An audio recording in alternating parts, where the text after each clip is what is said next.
Kaya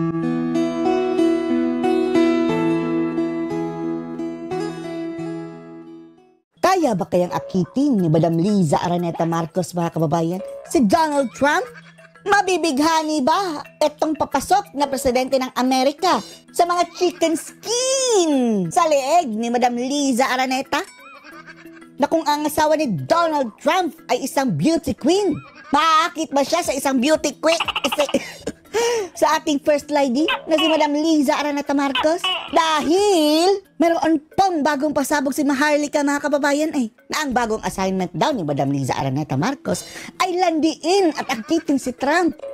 At papunta na po nga raw daw siya ngayon sa Amerika, mga kababayan, para gamitin ang kanyang alindog dito kay Donald Trump para sila ay maimbitahan sa inaugurasyon ngayong January 20, mga kababayan. O kung hindi man maimbita, kahit pa-picture-picture lang. Para mayroon silang maipagmamayabang, mga kababayan, na, ano sabi nyo, hindi kami imbitado. Nag-usap kami ni Trumpet. Ni Donald.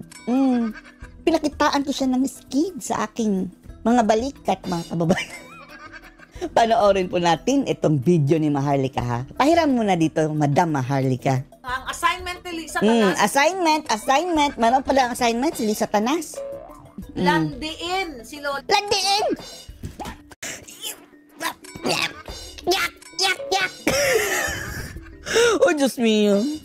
Kung ako sa Donald Trump, kababayan, yan lang man ang magpapaikot sa akin. Tapos touchy-touchy pa. Sasabihin ko, lumayas ka dito, animal ka. Tatandaan niyo, mga kababayan, si BBM na mismo ang umamin na isa sa mga taktika nitong si Admiral, mga kababayan, ay landiin ang kanyang mga kinakausap kapag mayroon siyang pabor. Si BBM mismo ang may sabi. Yun naman yun, tapos nilalandian na niya. Assignment ni Lisa Tanas, landiin si Lola Trump. Oh my God, Lisa, maiya ka. Alam niyo ba, si Lisa Tanas ay nag-backdoor o magba-backdoor pala? Backdoor negotiation. Maalala natin dyan kay mga kababayan, yung backdoor negotiation ay si Raul Manuel. Na ang sabi nito, Basyo, ito daw si Raul Manuel, nagpapa-backdoor negotiation sa likod. Back pa, sa likod pa. Papunta dito sa Amerika. Wow, backdoor. Tapang niya si Lolo Trump natin. Gapang pabutikni, ay basta beauty queen. Para imbitahan si Bangag sa kanyang inauguration, para gamitin nila as optics na ay inimbitahan si Bangag.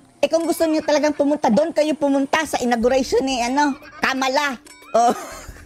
Inauguration sa pagkatalo. Di ba nag-usap yun si BBM at si Kamala Harris, mga kababayan? For what? Papansin. Yung mga walang bilang, mga kababayan, usap. Doon kayo pumunta kay Kamala.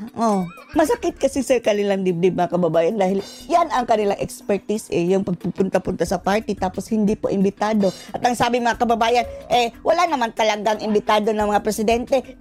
Imbitado si Xi Jinping at iba pang mga bansa, mga kababayan. Special mention. So, ang gagawin ni Lisa Tanas, ikaw buwa ka ng inakang babae, kang hinayupa ka. Grabe. Gagapang siya. Ito, A1 information to. Gagapang? Anong itsurang gapang ni Madam? Ganyan. Amerika, hindi ko na alam kung nakapunta na ba siya kasi 3 days, 4 days ago yun na. Malamang, andun na yun. Okay?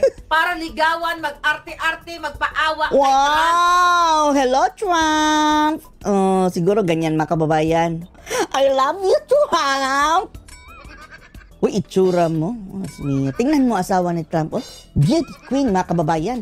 At figure na figure pa rin in her 60s. Figure din naman si Madam Lisa, di ba? Pero iba yung hugis, mga kababayan. Pabilog.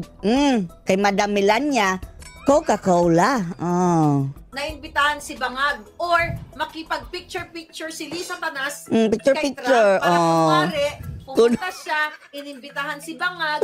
Kaso, pathetic.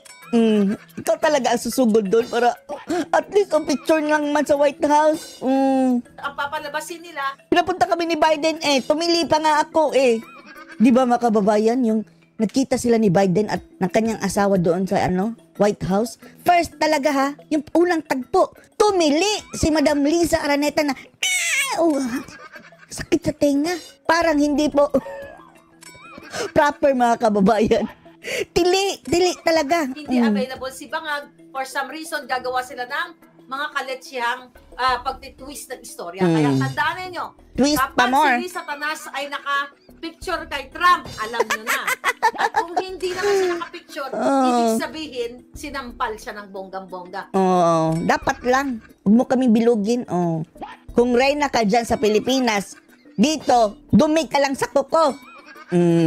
Binasura siya. Pero yan ngayon, according to our puting asa Malacanang, ay ginagapang ni Lisa si Lolo Trump Kawawa. para man lang magpa-picture man lang silang dalawa.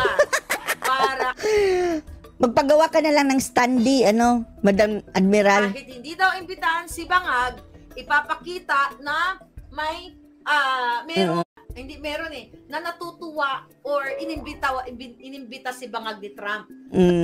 Dapat may drug test si Trump, no? Sa mga lahat ng dadalo dyan. Hair follicle drug test. Oh. Ewan na natin kung pupunta pa rin sila. True Lisa Tanas. 'Di Mm. ba? Kita mo si Bangag, nagyabang na nagchika-chika sila ni Kamala Harris. Yun talaga, no? For what? Hanggang January 19 lang yan, eh. Pagka 20, mga kababayan, iba na ang administrasyon ng Amerika. Mga palangga. Outgoing na si Kamala. Loser pa. Oh, loser. O ano ang special doon sa pag-usap-usap ni Bangag? Wala. Nonsense. At ni Kamala Harris na parang kinakalay kay ang kipay pag tumawa. Pareho sila tumawa ni Admiral, mga kababayan, si Kamala Harris. E di lalo pa nyo yung ginagalit si Trump. Doon kayo nakikipagkilitian sa kalaban niya, si Kamala. Ang daming nag-imitate, di ba? Oh. Ano ang weight nun? Well, pwede siya sabihin, strong ties pa rin Strong ties hanggang January 19. ng Amerika at Pilipinas. Pero loser yun.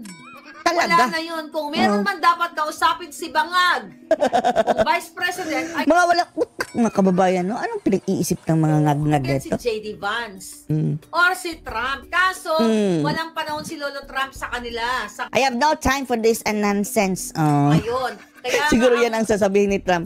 Malamang mga kababayan, yung una talaga nilang gustong kausapin si Trump, o di ba kaya yung Vice President ni Trump. Pero baka hindi na pagbigyan, o si Kamala na lang. Anyway, available always ito si Kamala dahil pareho kami ng level ng pareho kami ng tawa. ang Ganyan. assignment ni Lisa Tanas, landiin si Lolo Trump. Oh my God, Yak. Lisa, mahiya ka. Yung bilat mo, mahiya ka. Bigat ka. Ay, animal. Kapal ng mukha mo. Dadrama ka, iyak-iyak ka na naman. Dadrama-drama. Oh, dadrama-dramahan So, si Lisa Trump? Tanas, kukunin ka na sa impyerno. Malapit na. Mag-antay ka lang. Lahat ng ninakaw mo. At Ay, lahat ng wala. kababuyan mo. Lahat ng mga darating na henerasyon. Okay? Eradicated na yung Lahat ng mga darating Marcos. na henerasyon. Isusukay ang pamilya ninyo at hindi na kayo muling makabalik. Darating Talaga. Siguro local politics lang, mga kababayan. Bahala sila sa lugar niya, pero national, pagka-presidente, no way. ang panahon na mabubura lahat kayo sa mapa ng Pilipinas at ang mga pangalan ninyo. Binigyan ng second chance, mga kababayan. Anong ginawa? Sinayang. Mio. Nambudol lang pala. Darating ang panahon na i-delete kayo. Oh.